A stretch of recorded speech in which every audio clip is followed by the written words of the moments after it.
Ya. Baik. Bismillahirrahmanirrahim. Wassalamualaikum warahmatullahi wabarakatuh. Waalaikumsalam warahmatullahi wabarakatuh.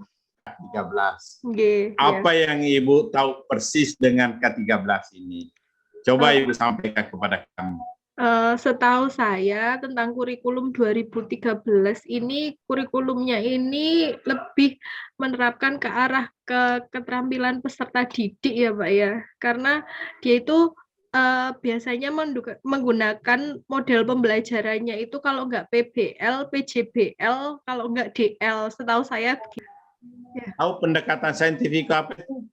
Iya, pendekatan saintifik itu yang dia itu kalau untuk rinciannya itu 5M ya Pak ya. Mengamati, menanya, menalar, mencoba, menyampaikan hasil. Ibu tahu sikap ilmiah? Iya, sikap ilmiah itu seperti jujur, kemudian salah satu bagaimana Ibu membuat anak berpikir. Nah, itu untuk mendorong anak berpikir tingkat tinggi kan harus dia itu tingkat berpikirnya itu harus higher order thinking skill. Jadi harus di atas C4 ya Pak ya. Setahu saya seperti itu. Jadi untuk mendorong ke situ IPK-nya dibuat melalui C4 gitu. C4 ke atas. Jadi C4, C5 begitu.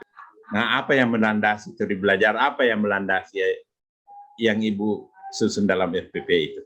Konstruktivisme, Pak. Iya, jadi yang mengedepankan peningkatan logika dan konsep peserta didik dalam pembelajaran. Menjelaskan kepada saya keterpaduan antara materi ajar, pengetahuan dalam materi ajar dengan pedagogi dan teknologi. Kan?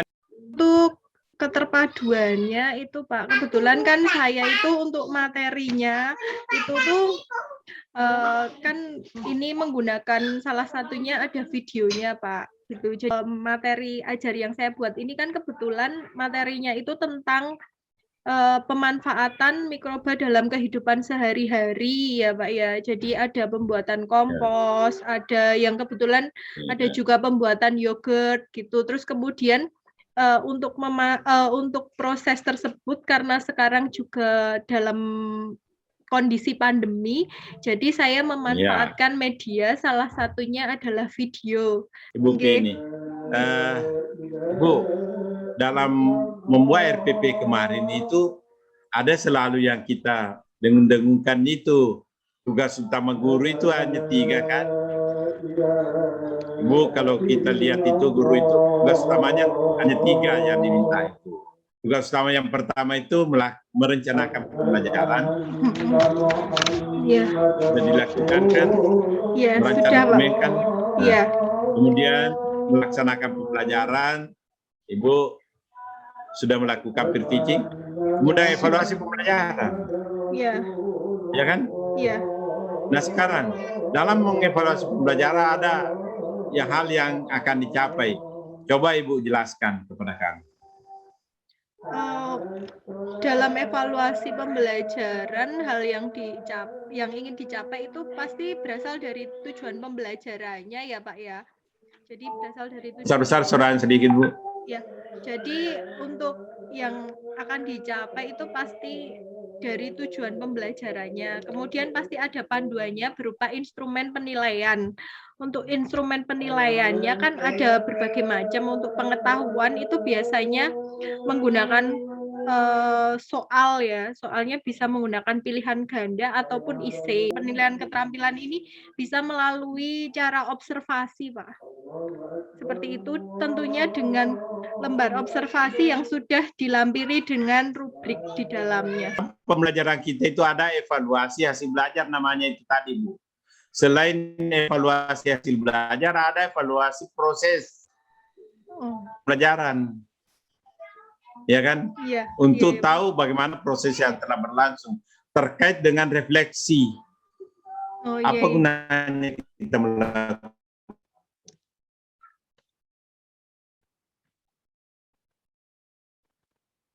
Halo, Pak. Guru melakukan refleksi. Apa gunanya kita mengevaluasi pembelajaran? Oh, ya. Fungsinya, Hilang suaranya Ibu oh Nira. ya, Pak. Sekarang sudah kedengaran ya, Pak? Halo, Bapak. Halo. Halo. Sudah kedengaran belum ya?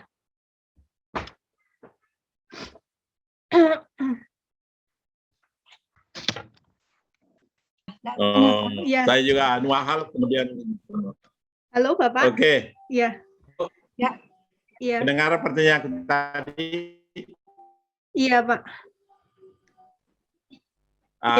Itu. Silakan.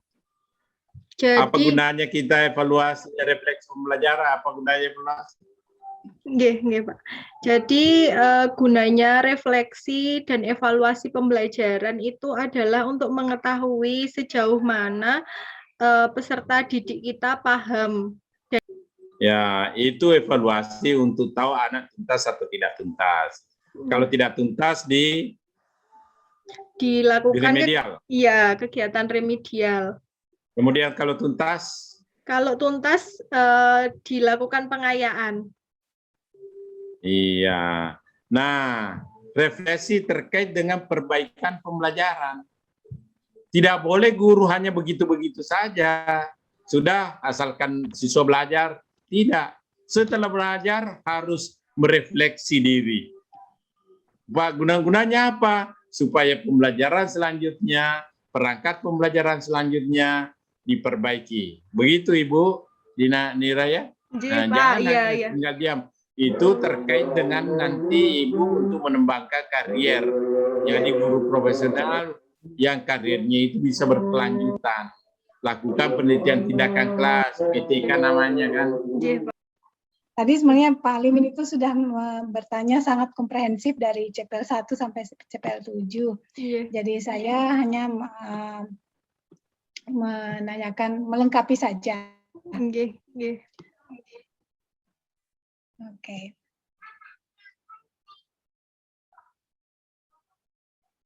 Tahu prosesnya bagaimana Bu Nira menentukan IPK dari KD tertentu. Bagaimana Bu caranya? Apa yang dipertimbangkan? Ya, terima kasih Bu Upi untuk pertanyaannya. Jadi kalau saya itu sebelum melakukan untuk menentukan IPK itu biasanya yang saya lakukan itu adalah melihat KD-nya. KD-nya itu terletak pada C berapa. Ataupun kalau untuk keterampilan itu terletak pada P berapa. Kemudian dari situ saya melihat peserta didik saya. Jadi untuk peserta didik kan macam-macam kan Bu. Kalau sekolah itu pasti ada pengaruh intake juga. Jadi anaknya yang masuk itu kan pasti kita bisa melihat dari pengetahuan awalnya apakah dia itu termasuk nilainya tinggi atau rendah. Kalau anak saya itu tidak terlalu tinggi nilainya, jadi dia tergolong bukan excellent ataupun bukan yang sedang, saya akan memberikan suatu IPK yang namanya IPK pendukung. Jadi saya akan menurunkan dari KD itu ada IPK kunci kan. Nah, kemudian itu saya akan menentukan IPK pendukung. Jadi kemudian dari situ, dari IPK pendukung itu kalau dia nanti kalau misalnya seandainya ternyata dari pendukung, otomatis lama-kelamaan dia akan mampu karena kita sudah tolong, jadi nanti dia bisa termenuhi di KD-nya, di IPK kuncinya. Nanti kalau misalnya dia ternyata lebih mampu lagi, jadi akan saya berikan IPK pengayaan seperti itu, Bu. Oke. Kira-kira kalau yang saya lakukan seperti itu. Nah, kemudian ada yang namanya materi esensial. Iya. Ya, tadi Ibu coba dijelaskan Bu, yang bagaimana dari salah satu set pembelajaran yang Ibu buat, yang materi esensialnya yang mana? Materi esensialnya itu yang untuk pembuatan pemanfaatan mikroba dalam kehidupan sehari-hari itu biasanya yang paling esensial itu untuk pembuatan kompos sama pembuatan yogurtnya, Bu. Biasanya seperti itu.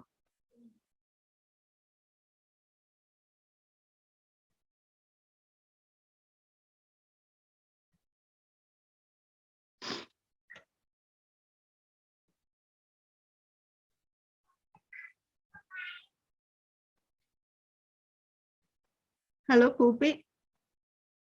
Halo.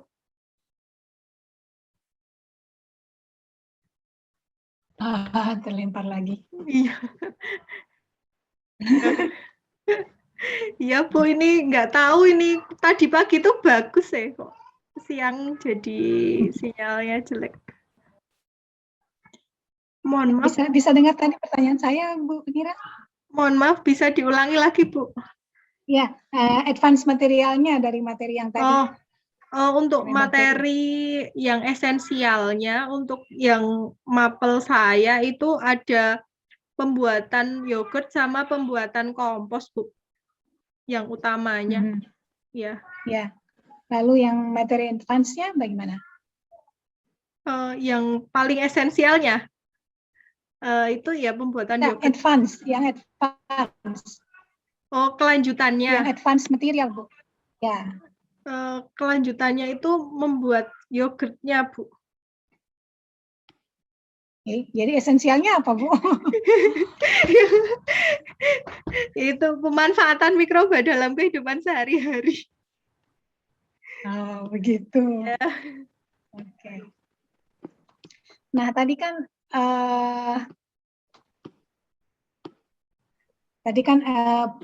Ibu pernah menyinggung mengenai TPAC ya, TPACK. Yeah. TPACK. Nah, seberapa penting bagi Ibu Ibu rasakan untuk menerapkan TPACK, baik kalau secara daring mungkin ya pakai online segala macam. Kalau secara luring apa kira-kira yang Ibu terapkan? Kalau untuk penerapan dalam luring itu saya juga ada beberapa yang menggunakan video ya Bu ya untuk proses pembelajaran karena ada kalau di SMK itu kan tidak semua memiliki alat yang lengkap. Jadi kalau untuk seperti spektrofotometer yang serapan atom itu kan mahal sekali tuh Bu. Nah itu jadi biasanya untuk yang seperti itu saya menggunakan video penerapan TPACK-nya. Ya, good. Okay. Nah, pernah tidak Ibu mendapatkan siswa yang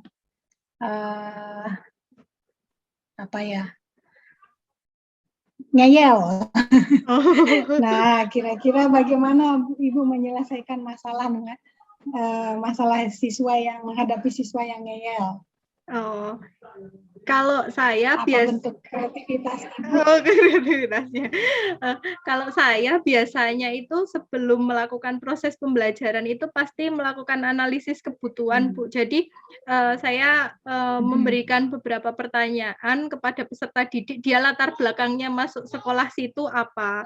Kemudian dia itu memilih jurusan itu karena apa? Apakah disuruh orang tua, kemudian ataukah dia itu memang keinginan sendiri, ataukah dia itu ternyata memilih jurusan yang lain tapi tidak diterima, kan bisa saja seperti itu.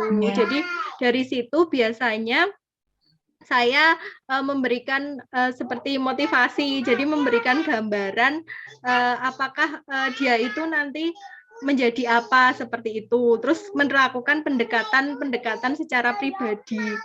Jadi kalau wali kelasnya kebetulan saya, biasanya saya akan melakukan pendekatan secara pribadi. Tapi kalau ada wali kelasnya, saya biasanya melalui wali kelas dan guru BK-nya, seperti itu Bu.